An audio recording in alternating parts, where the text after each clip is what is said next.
Anything else?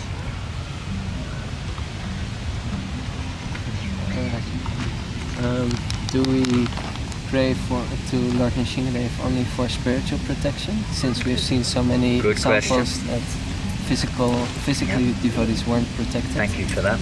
Yet on the other side, the positive side, as far as defending ourselves is concerned, we did say take shelter of Krishna, but you can specifically take shelter of Lord Nrsimhadeva. If that difficult situation helps us to take shelter of Krishna, then that situation, in one sense, is favorable. As Queen Kunti prays, may these difficulties happen again and again, because in these difficult situations I remember you again and again.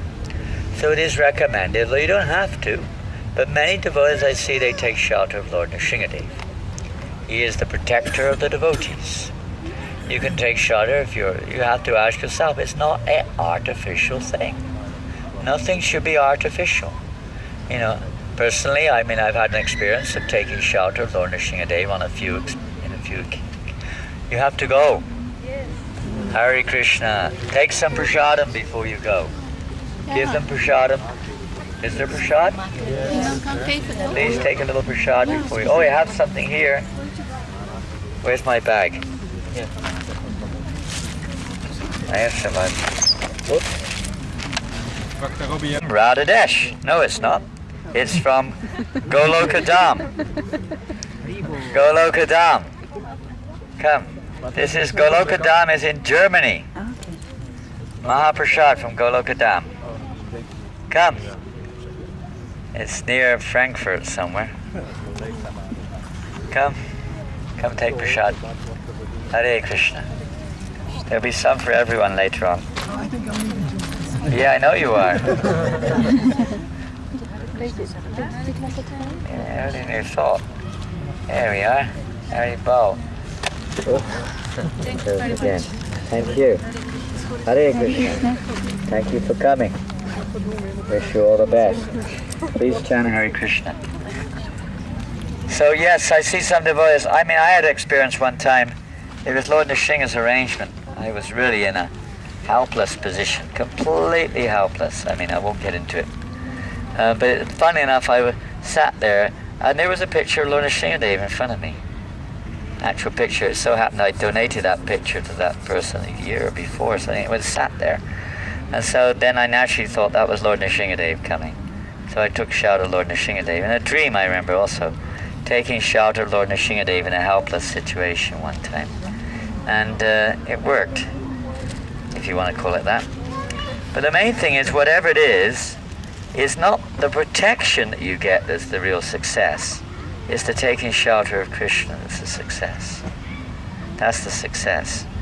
And if we just measure it according to protection, then you'll find after a while that, that Krishna deals with us each individually, and he knows our needs.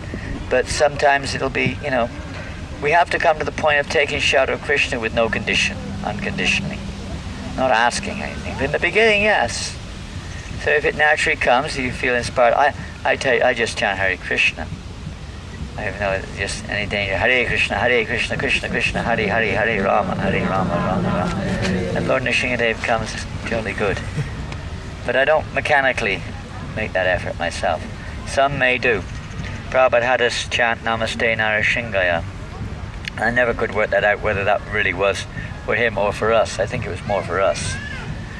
When he had a heart attack one time. Just to get us to chant. To get us to take shelter of Krishna.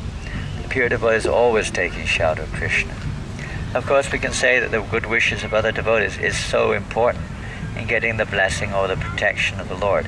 But both are there. In the beginning, obviously, but material protection may be quite a prominent effect or prominent part of our desire or our consciousness. So we may do like that. But the danger is sometimes we see Prabhupada give the example in the Second World War when the German may have been praying to God, please may we win the war. The British were praying to God, please may we win the war. Prabhupada said, poor God.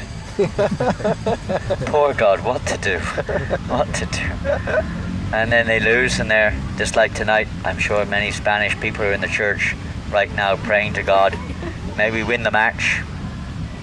They do things like this. And when they lose, then their faith in God goes down. It's like Hindus, they pray to God, may we win the world cricket match. And when they lose, their faith goes down. This type of shallow faith, or expecting God to be some kind of order supplier, is a stage in devotional service. Now we can pray for other devotees, of course we can. That's natural. But we're really praying for their spiritual well-being. And especially if they got service to do, we may pray that they may stay so they can continue their service. But ultimately it's for spiritual well-being, not just out of sentiment only for the body, but out of spiritual well-being of the soul. In the beginning, that's natural.